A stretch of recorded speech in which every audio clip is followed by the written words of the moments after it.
राजा आश्चर्यचकित होकर सोचने लगे, आखिर ऐसा क्या हुआ कि उनको रोकने के लिए चंपा अपने भाइयों से भी अनुमति नहीं लेगी और बिना अनुमति के ही उन्हें रोक देगी। उन्होंने पूछा, मैं इस देश का राजा हूँ। तुम मुझे ये बताओ कि जब मैंने कभी भी किसी के साथ अन्याय नहीं किया, मैं अपनी प्रजा को अपनी संतान मानता हूँ और संतान की तरह उनकी देखभाल भी करता हूँ।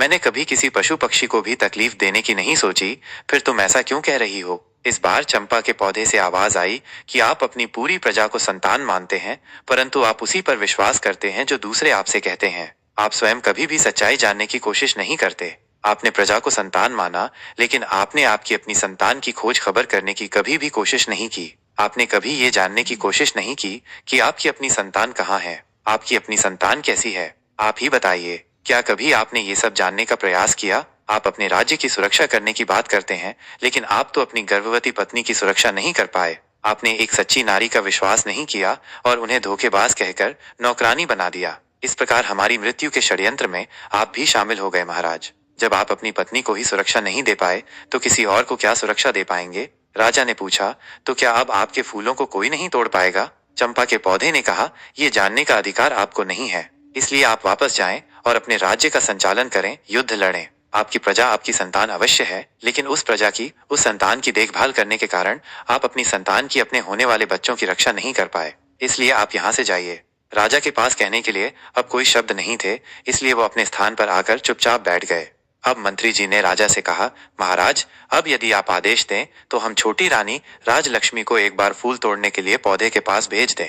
राजा कुछ उत्तर देते उससे पहले ही पटरानी बोल उठी। पटरानी ने कहा, मंत्री जी, जो फूल महाराज के हाथों भी नहीं टूटे, वह इस धोखेबाज के हाथों कैसे टूटेंगे? मंत्री जी ने प्रश्नवाचक दृष्टि से महाराज की ओर देखा। चंपा के पौधे से अब तक हुई इतनी बातों से राजा के मन में भी शंका पैदा होने लगी थी। उनके मन में भी कहीं ना कहीं ये विचार आने लगा था कि कहीं रानी राजलक्ष्मी के साथ सच में कोई षड्यंत्र तो नहीं हुआ था। उन्होंने अपनी शंका दूर करने का निर्णय लिया और फिर उन्होंने इसके लिए मंत्री जी को अनुमति दे दी। राजा ने मंत्री को अनुमति देते हुए कहा, ठीक है मंत्री जी, आप रानी राजलक्ष्मी को चंपा के पौधे के पास ले जाइए।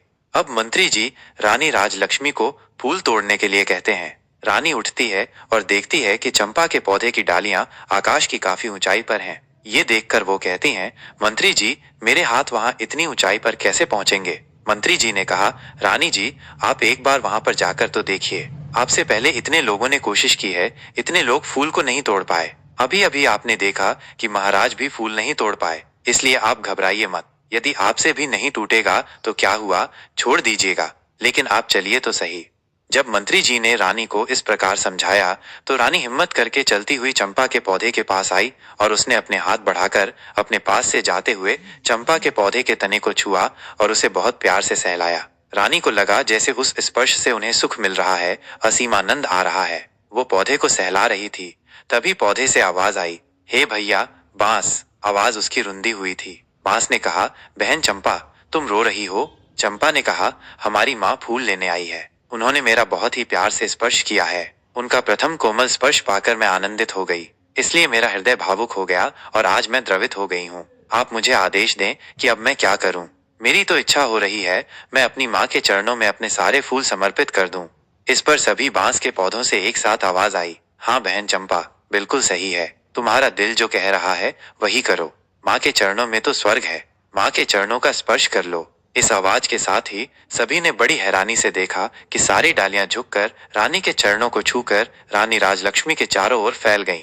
उसके ऊपर चंपा के फूलों की वर्षा हो रही थी। रानी राजलक्ष्मी के सिर से पांव तक चंपा के पुष्प भरे हुए थे और रानी आंसू बहाते हुए चंपा की डालियों को अपने हाथों से पकड़े सहला जा रही थी। रानी राजलक्ष्मी की आंखों से आंसू बहने लगे। यह देखकर सभी राज्य कर्मचारी, सभासद और ग्रामीण भावुक हो गए। सबकी आंखों से आंसू बहने लगे। राजा ने उठकर उन पौधों से पूछा, तुम यह बताओ कि तुम कौन हो? तुम देव हो, किन्नर हो या किसी अन्य लोक के प्राणी हो? तुमने किसी को भी अपने फूलों को छूने भी नहीं दिया, परंतु अब छोटी रानी की बाहों में बंद कर उनके ऊपर पुष्प वर्षा कर रही हो। इसका क्या मतलब है? इसके पीछे क्या कारण है? मुझे बताओ, मैं इसके बारे में विस्तार से जानना चाहता हूँ। इस बार चंपा ने कहा, राजन, मैं और ये 6 बांस आपकी और छोटी रानी की ही संतान है। हम 7 भाई बहनों का जन्म एक साथ हुआ था। मुझसे बड़े 6 भाई और मैं सबसे छोटी बहन थी। हमारे जन्म के समय हमारी माँ प्रसव के समय बहुत अधिक पीड़ा में थी। हमारी माँ ने आपकी पटरानी और इस राज्य की महारानी से अपनी सहायता करने के लिए निवेदन किया तो पटरानी ने हमारी माँ को कोठी में मुंह डालकर खड़ी हो जाने के लिए कहा था। वह कोठी बहुत ऊंची थी। ऊंची होने के कारण मेरी माँ ने जो पानी पीने का घड़ा था उसमें अपना सिर डालने की कोशिश की, लेकिन उस घड़े का मुंह भी छोटा होने के कारण उनका सिर तो अंदर नहीं गया, परंतु वह घड़े के ऊपर सिर रखकर दर्द से कराती रही। उनकी परेशानी को देखने के बाद भी उनकी सहायता किसी ने नहीं की। ईश्वर की कृपा से हम 7 भाई बहन का जन्म उसी अवस्था में हो गया। महारानी ने तो सोचा था हमारी माँ अपने सिर को कोठी में रखेगी और ऊंचाई से हमारा जन्म होगा और ऊंचाई से गिरने के कारण हम बच्चों की मृत्यु हो जाएगी, परंतु ऐसा नहीं हो सका और हम सब जीवित रहे। परंतु माँ उस अवस्था में दर्द से बेहोश होकर भूमि पर गिर पड़ी थी। तब महारानी ने एक दाई को बुलाया। महारानी ने उस दाई को पैसों का लालच देकर हमें मारकर जंगल में जमीन में दबाने के लिए कहा। दाई को भेजने के बाद कुछ ईंट पत्थर के टुकड़ों को वहां हमारी माँ के पास रख दिया, जिससे हमारी माँ को कभी पता नहीं चला कि हम लोगों ने जन्म लिया था। वो कभी भी समझ नहीं पाई कि उनके बच्चे आखिर गए तो कहाँ गए। आपने भी दूसरों की बातों पर विश्वास करते हुए उन्हें धोखेबाज कहा। इसके बाद राजा ने उनसे पूछा कि जब दाई ने तुम लोगों को मारकर जमीन में दबा दिया था तो फिर तुम लोग पौधे कैसे बन गए। इस पर चंपा कहने लगी, महाराज, ईश्वर की लीला बड़ी विचित्र है। जब दाई हमें लेकर आई तो अचानक जोरों की आंधी आ गई। वो दाई हमें मारकर राजमहल के बगीचे में ही दबाना चाहती थी, परंतु राजमहल के बगीचे में उसे ऐसा करते हुए कोई देख ना ले, इसी डर की वजह से वो हमें लेकर इस वन में चली आई। यहाँ आने पर जब वो कुदाल से मिट्टी खोद रही थी तभी आकाश मार्ग से परियों की रानी अपनी सखियों के साथ वन भ्रमण के लिए आ रही थी। जब उनकी दृष्टि हम पर पड़ी तो उन्होंने हमें उठा लिया और उनकी शक्तियों के असर से बहुत जोर की आंधी चल पड़ी। दाई हमें खोजती रह गई। हमारे नहीं मिलने पर उसने सोचा शायद हम भयंकर आंधी में कहीं उड़ गए हैं, इसलिए महल में जाकर उसने महारानी से झूठ बोल दिया कि उसने हमें मारकर जमीन के अंदर दबा दिया है, क्योंकि उसे डर था कि सच्चाई जानकर महारानी उसे मरवा देंगी। दाई के वहां से जाने के बाद परियों की रानी ने मेरे 6 भाइयों को बांस में बदल दिया और मुझे चंपा के फूल का पौधा बना दिया। उनकी कृपा से हमें सभी बातें याद हैं और हम सभी को पहचान कर उनके अनुसार अपना व्यवहार कर पा रहे हैं और मानव की आवाज में बोल पा रहे हैं।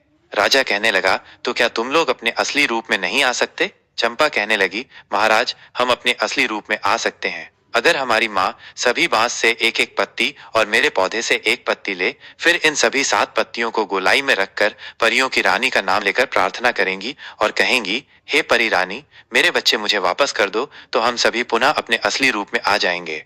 उसकी बात सुनते ही रानी राजलक्ष्मी ने बांस और चंपा के पौधे से एक एक पत्ती ली और उन्हें गोलाई में सजाया और स्वयं उनके समक्ष बैठ गई और हाथ जोड़कर पूरी श्रद्धा के साथ बोली, हे परी रानी, मैं पूरी जिंदगी आपकी सेवा करूंगी, आपकी पूजा करूंगी, फिर भी आपके उपकार का मैं प्रतिकार नहीं कर पाऊंगी। आपने मेरे ऊपर इतना बड़ा उपकार किया है, आपने इतने दिन मेरे बच्चों को संभाल कर रखा, अब कृपया इन्हें मेरे आंचल में डाल दो।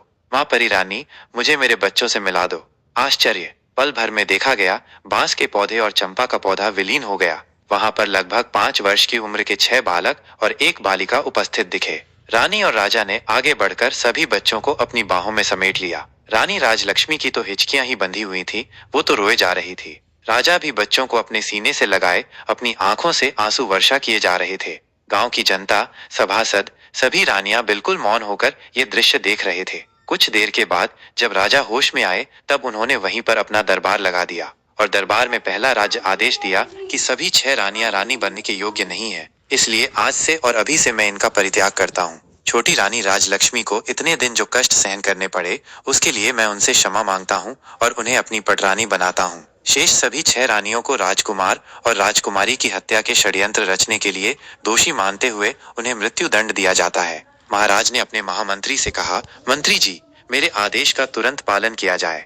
रानी राजलक्ष्मी, जो अब तक अपने बच्चों को अपनी बाहों में समेटे अपने सीने से लगाए बैठी आंसू बहा रही थी, उसने अचानक से अपना सिर उठाया और कहा, महाराज, आज मेरे लिए प्रसन्नता का बहुत बड़ा दिन है, क्योंकि आज मेरे बच्चे मुझे वापस मिल गए। आज के इस प्रसन्नता भरे दिन में मैं किसी के लिए काली माँ का दिन नहीं लाना चाहती, इसलिए आपसे मेरा एक अनुरोध है, आप मेरा यह अनुरोध स्वीकार कर लीजिए कि बड़ी रानियों को मृत्यु दंड ना दें, अन्यथा इनका दोष हमारे बच्चों, हमारे राज्य और राज्य की जनता पर हमेशा के लिए ग्रहण की तरह छाया रहेगा। इसलिए महाराज, इन सबको क्षमा कर दीजिए।